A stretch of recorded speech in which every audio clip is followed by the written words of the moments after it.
On the 18th of November, 1965, at 14:23 Indochina time in the Ia Drang Valley, Pleiku Province, squad leader James "Red" Malloy watches his M60 gunner fire the last belt from a 200-round can.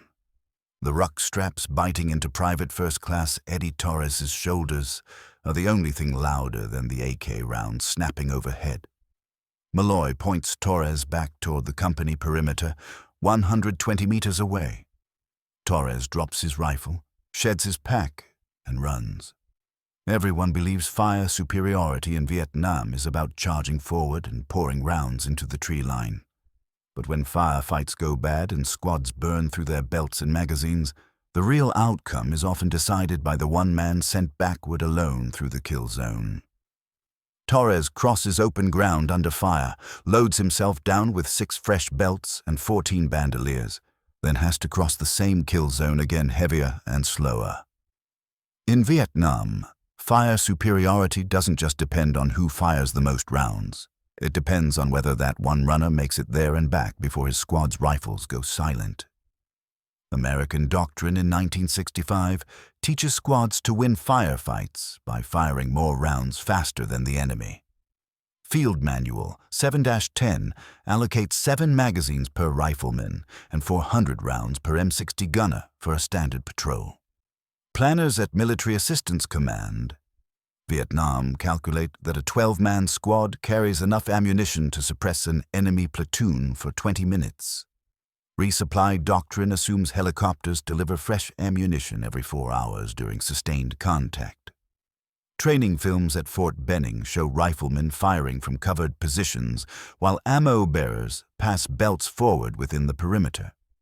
The films never show what happens when the squad is pinned in thin cover 150 meters from the resupply point. The films never show one man crossing open ground twice while his squad's rate of fire drops to nothing.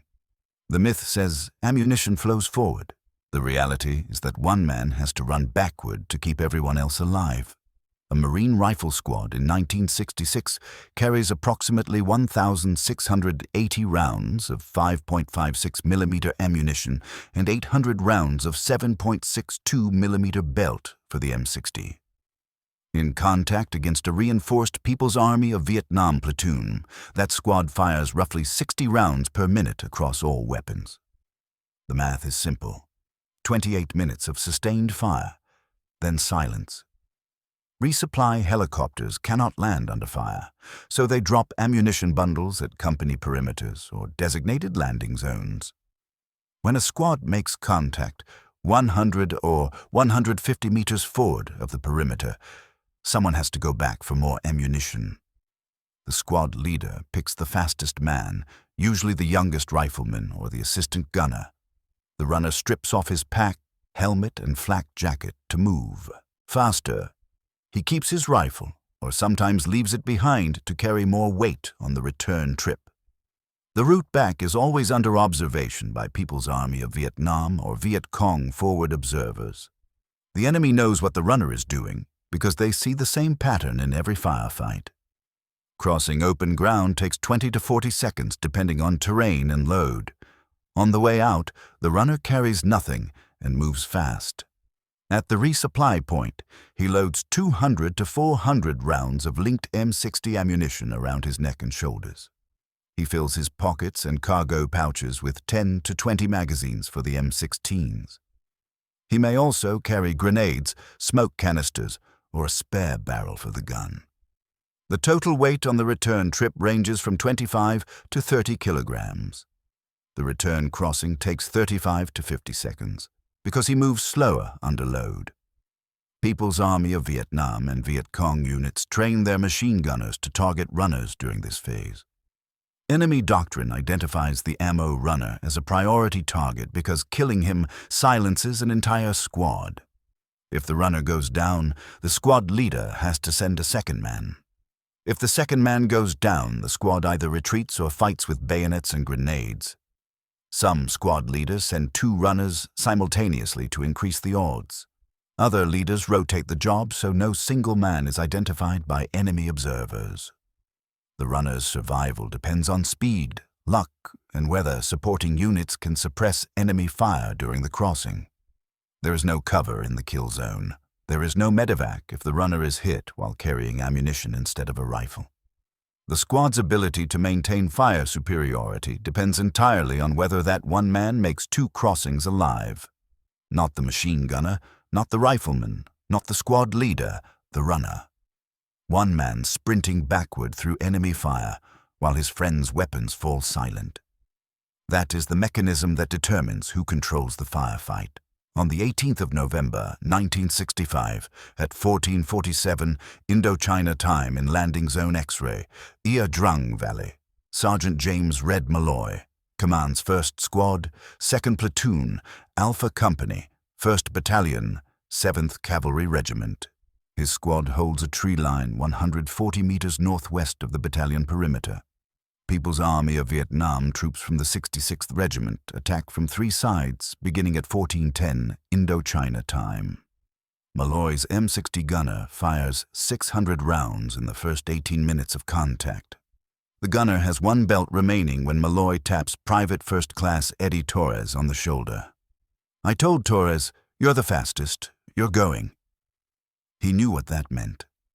Torres drops his rifle against a tree and sheds his pack and helmet in 4 seconds. He takes 3 deep breaths, then breaks from cover and sprints south toward the perimeter. People's Army of Vietnam machine gunners in the western tree line open fire immediately. Torres covers 140 meters in 23 seconds, diving behind a fallen log at the perimeter edge. He finds the ammunition resupply point marked with orange smoke. Another squad's runner is already there, loading belts. Torres drapes 4 M60 belts around his neck and shoulders, totaling 400 rounds. He stuffs 12 magazines for the M16s into his cargo pockets and shirt. The ruck straps biting into his shoulders on the way out are replaced by belt links cutting into his neck on the way back. The total load is 28 kilograms.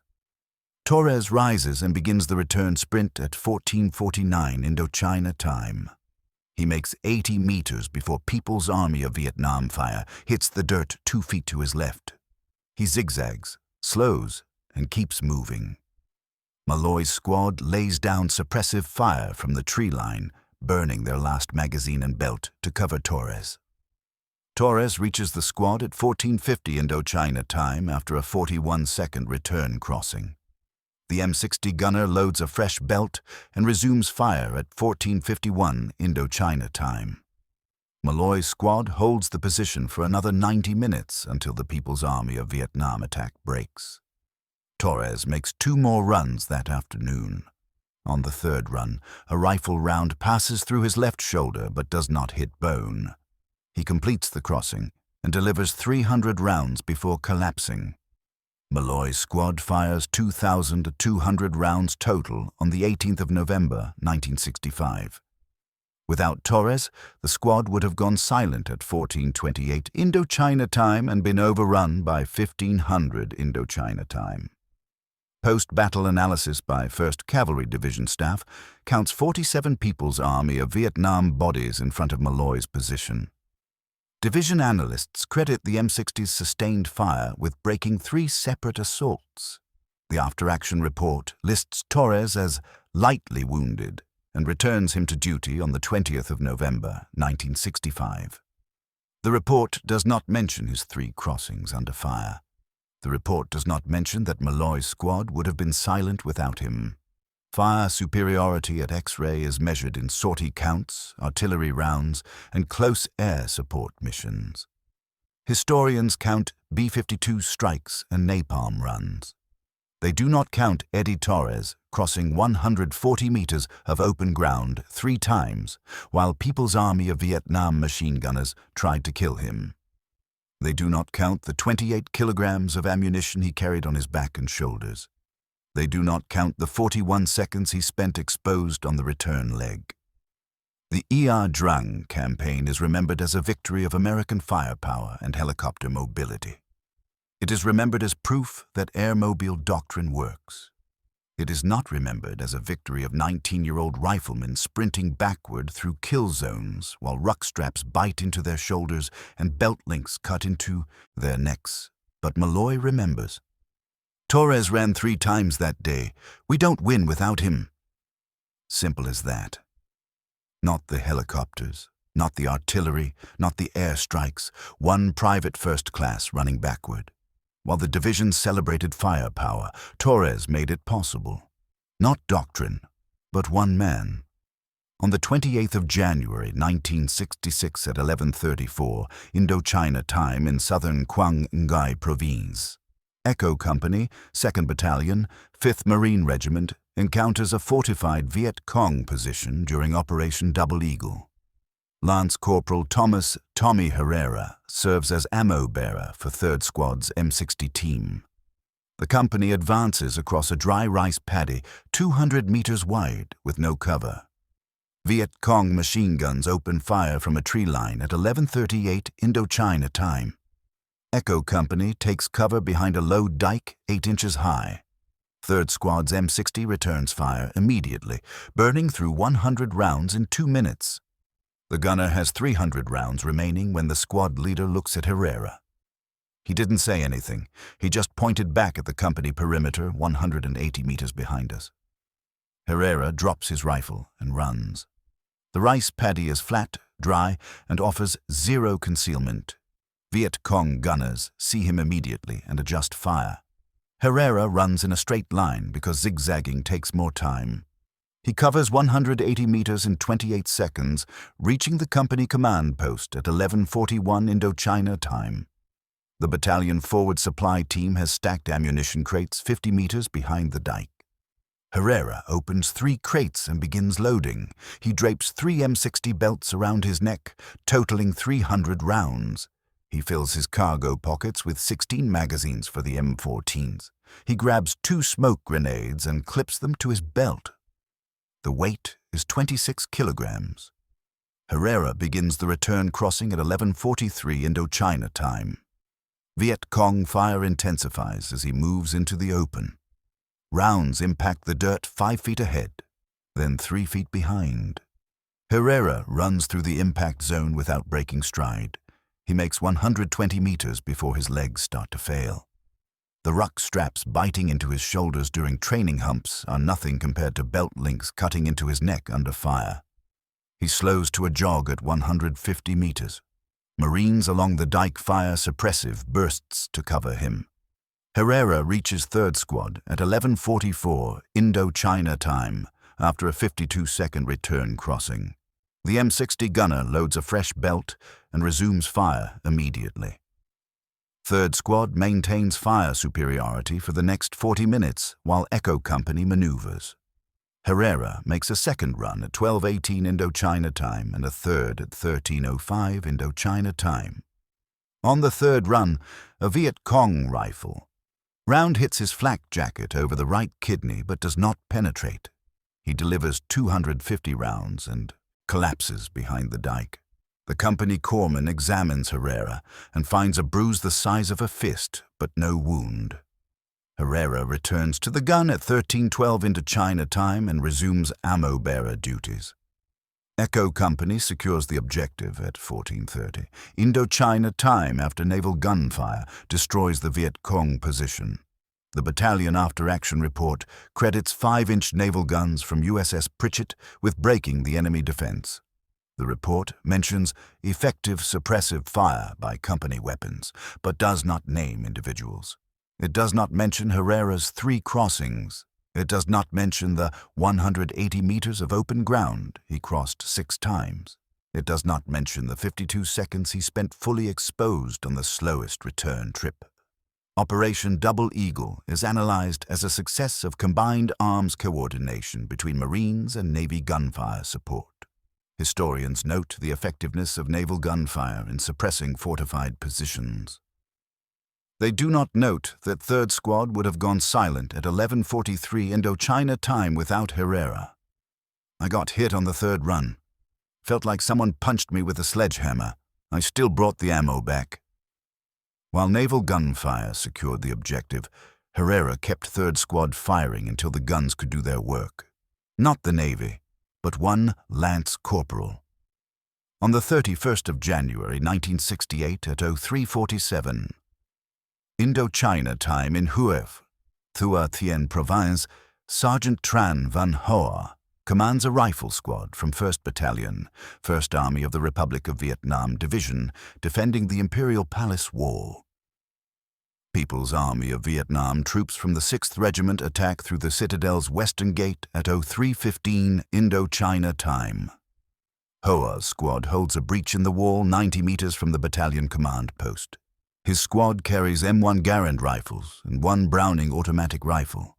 The Browning automatic rifle gunner fires 120 rounds in the first 15 minutes of contact. Army of the Republic of Vietnam doctrine allocates 200 rounds per Browning automatic rifle in a standard combat load. Hoa's gunner has 80 rounds remaining when People's Army of Vietnam troops mass for a second assault. Hoa taps Private First Class Nguyen Than's son on the helmet. Son is 18 years old and the fastest man in the squad. He drops his rifle and runs east toward the command post. People's Army of Vietnam machine gunners in the Citadel Gate Tower open fire immediately. Son covers 90 meters in 19 seconds, reaching the command post at 03:49 Indochina time. The battalion supply sergeant has stacked Browning automatic rifle magazines and M1 Garand clips in wooden crates. Son loads 8 Browning automatic rifle magazines into a canvas bag and slings it across his chest. He fills his pockets with 20 M1 Garand clips. The weight is 22 kilograms. Son begins the return crossing at 03:50 Indochina time. People's Army of Vietnam fire from the gate tower intensifies as he enters the open courtyard. Rounds crack past his head and impact the palace wall behind him. Son runs in a crouch, trying to present a smaller target. He makes 60 meters before a rifle round hits the canvas bag on his chest. The round penetrates 2 Browning automatic rifle magazines, but does not reach his body. Son stumbles, recovers, and keeps running. Army of the Republic of Vietnam troops along the wall fire, covering bursts at the gate tower. Son reaches Hoa's position at 03:51 Indochina time after a 37-second return crossing. The Browning automatic rifle gunner loads a fresh magazine and resumes fire. Hoa's squad repels 2 more People's Army of Vietnam assaults before dawn. Son makes 3 ammunition runs between 03:47 Indochina time and 06:20 Indochina time. On the second run, People's Army of Vietnam mortar fire lands 15 meters from his position, but he is not hit. On the third run, he carries ammunition for both the Browning automatic rifle and the M1 rifles because the entire squad is running low. The 1st Army of the Republic of Vietnam Division holds the Imperial Palace until reinforcements arrive on the 2nd of February, 1968. American and Army of the Republic of Vietnam forces retake the Citadel after 26 days of urban combat. The Battle of Hue is remembered as the bloodiest engagement of the Tet Offensive. Historians focus on U.S. Marine operations in the southern city and Army of the Republic of Vietnam defense of the Citadel. Post-battle analysis credits Army of the Republic of Vietnam resilience and American air support with eventual victory. The official Army of the Republic of Vietnam after-action report lists Hoa's squad as sustained defensive position, no casualties. The report does not mention Nguyen Thanh Son. It does not mention his 3 crossings under fire. It does not mention the 90 meters of open courtyard he crossed 6 times while People's Army of Vietnam gunners tried to kill him. It does not mention the bullet that hit his ammunition bag, but spared his life. Tran Van Hoa survives the war and writes a memoir in 1985. Son was the youngest, so he ran. He ran 3 times that night. Without him, we lose the wall. Not the reinforcements, not the air support, not the division's determination, one 18-year-old private running backward through People's Army of Vietnam fire. While historians count divisions and analyze strategy, Son made it possible for Hoa's squad to hold the breach. The ruck straps biting into his shoulders during basic training never prepared him for belt links and magazine pouches cutting into his chest under fire. Not doctrine, but one boy. While strategy mattered, he ran. On the 11th of May 1969 at 15:23 Indochina time on Joy 937, known as Hamburger Hill in the Asau Valley, Staff Sergeant William Bill McKinney commands 2nd Squad, 1st Platoon, Bravo Company, 3rd Battalion, 187th Infantry Regiment, 101st Airborne Division. His squad attacks a fortified People's Army of Vietnam bunker complex on the southwestern slope.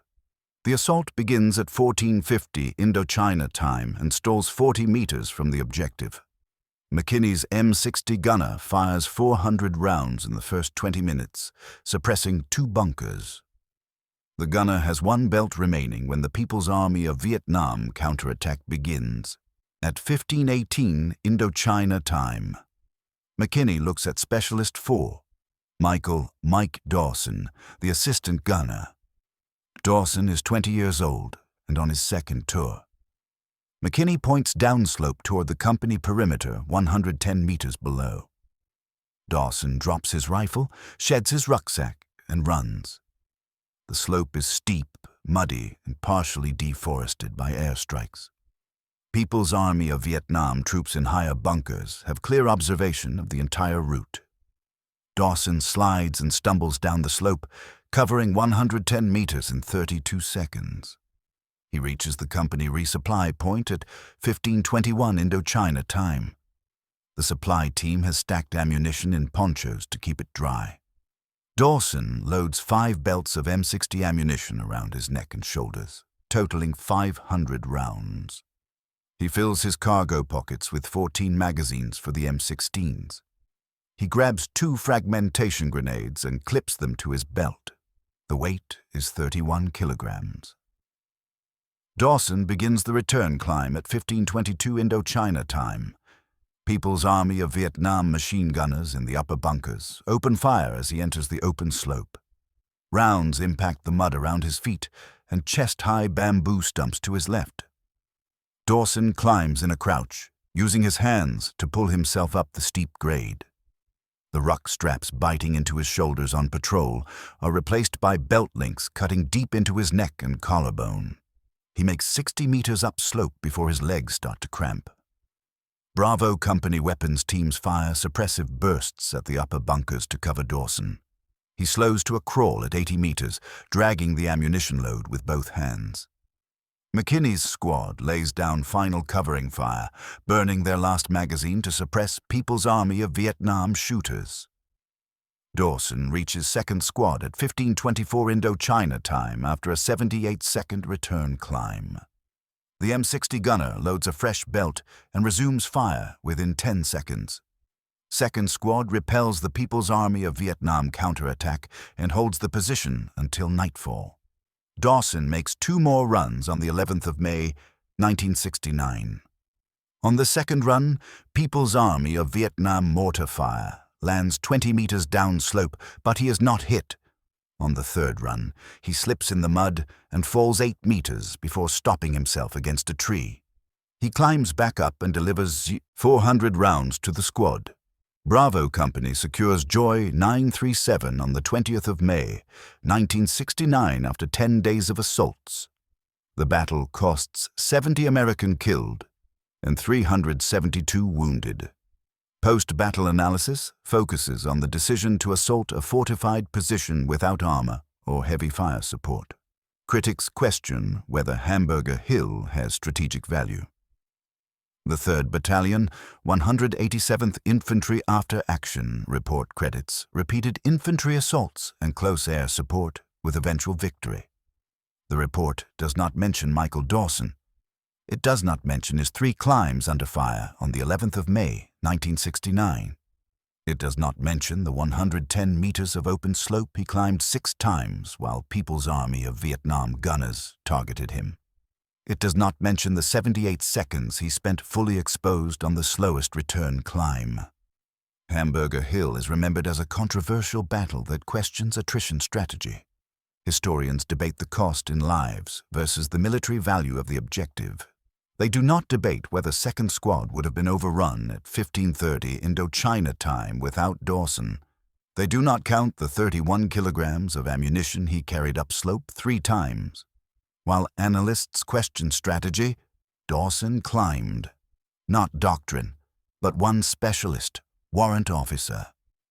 One Jack Collins, UH-1 crew chief with the 229th Assault Helicopter Battalion, watches ammo runners cross open ground dozens of times during 1966 and 1967. We'd drop the bundles and hover out. Then you'd see some kid running back to his squad with belts around his neck. Half the time he'd get hit. Fire superiority in Vietnam is not just about who has more bullets. It is about who has one man willing to run backward through the kill zone to get them. Between 1965 and 1972, American, Army of the Republic of Vietnam, Australian, and Allied forces fight tens of thousands of recorded combat engagements in Vietnam.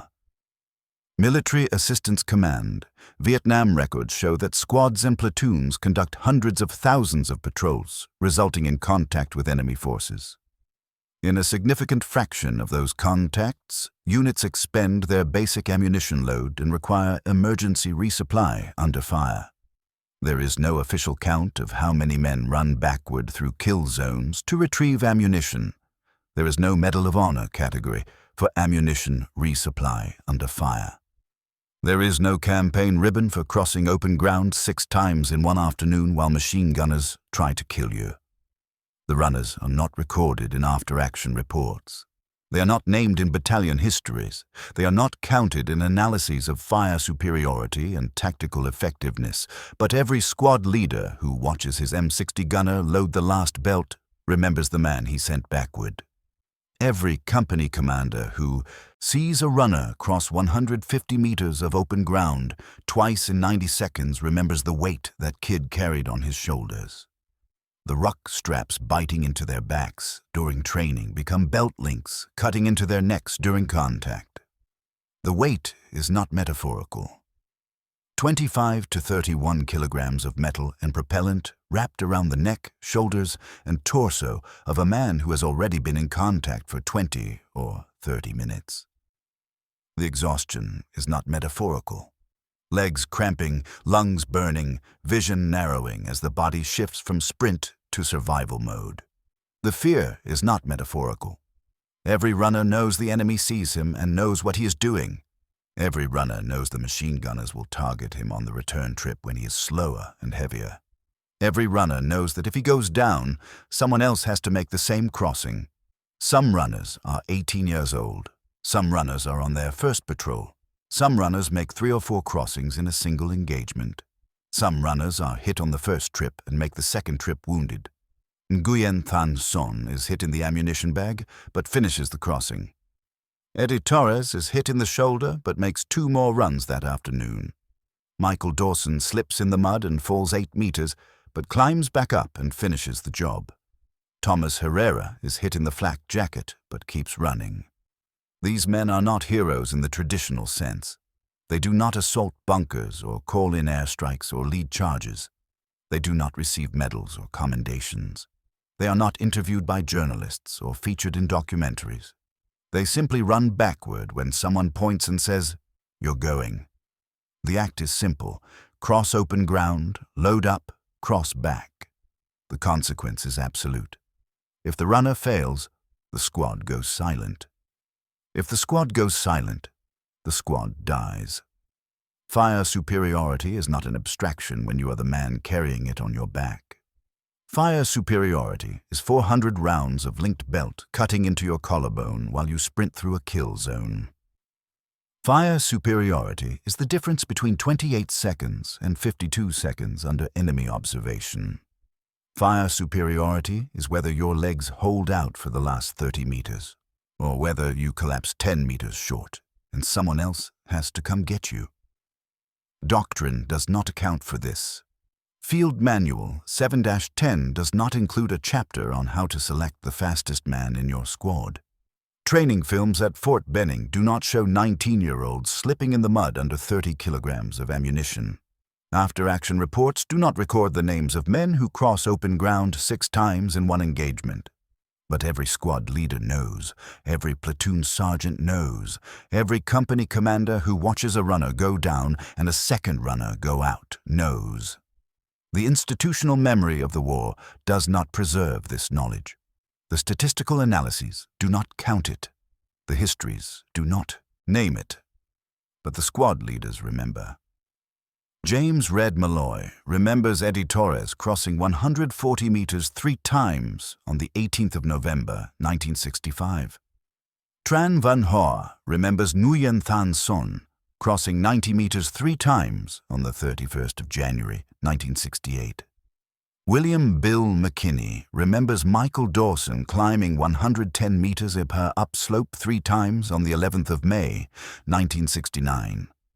One Australian advisor remembers a South Vietnamese ammo runner taking a round in the leg and still delivering the ammunition on a patrol in early 1970. These are not the famous battles.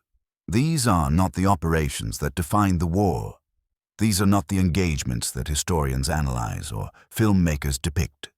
These are the firefights where one man running backward keeps everyone else alive. Fire superiority in Vietnam is not won by the division with more helicopters. It is not won by the battalion with better air support. It is not won by the company with superior training. It is won by the squad with one man fast enough and brave enough to cross the kill zone twice before his friend's weapons go silent. The ruck straps biting into his shoulders during the march become belt links cutting into his neck during the crossing. The weight is real. The distance is real. The bullets are real. The exhaustion is real. The fear is real. And the consequence is absolute. If the runner makes it back, the squad keeps firing and survives. If the runner does not make it back, the squad goes silent and dies. There is no third option. There is no helicopter coming to save you in the next 60 seconds. There is no artillery mission that will arrive before the enemy overruns your position. There is only the runner, the ammunition, and the distance. In Vietnam, that is what fire superiority looks like. One man running backward while his squad's rifles fall silent and the enemy closes in. The United States withdraws combat forces from Vietnam in 1973. The Army conducts after-action reviews and publishes lessons-learned reports on fire superiority and ammunition management. Field Manual 7-10 is revised in 1977 to include guidance on emergency resupply procedures. The revised manual recommends that squad leaders designate primary and alternate ammunition runners before patrol. It recommends pre-positioning resupply points within 100 meters of expected contact areas. It recommends coordinating suppressive fire to cover runners during crossings. The manual does not include testimony from Eddie Torres, Thomas Herrera, Nguyen Thanh Son, Michael Dawson, or other runners. It does not describe what 30 kilograms of ammunition feels like when draped around your neck while you sprint through enemy fire. It does not explain how to pick the fastest man in your squad when you know sending him might kill him. The lessons are institutional, not personal. The doctrine is updated, but the names are forgotten. James "Red" Malloy returns to civilian life and does not speak about Eddie Torres for 40 years. Tran Van Hoa writes his memoir in 1985, but it is not translated into English until 2003. William "Bill" McKinney dies in 1994 without recording his account of Michael Dawson's 3 climbs on Hamburger Hill. The runners themselves mostly do not tell their stories. Eddie Torres works construction in California and does not attend 1st Cavalry reunions. Thomas Herrera becomes a high school teacher in Texas and does not mention Vietnam in class. Michael Dawson dies in a car accident in 1982. Nguyen Thanh Son emigrates to Australia in 1979 and does not speak about the war. The institutional history of fire superiority in Vietnam focuses on helicopters, artillery, and close air support. It focuses on sortie counts and tonnages and kill ratios.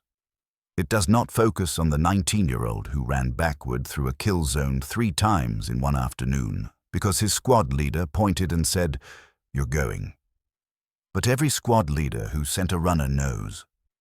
Every runner who made it back knows, and the ruck straps biting into their shoulders 40 years later remind them every day. Fire superiority in Vietnam is not decided by doctrine, training, or equipment. It is decided by whether one man is willing to run backward through enemy fire when his squad runs dry. The historians count sorties and tonnages and kill ratios. The squad leaders count seconds and meters and belt links cutting into a runner's neck. One man running backward kept everyone else firing.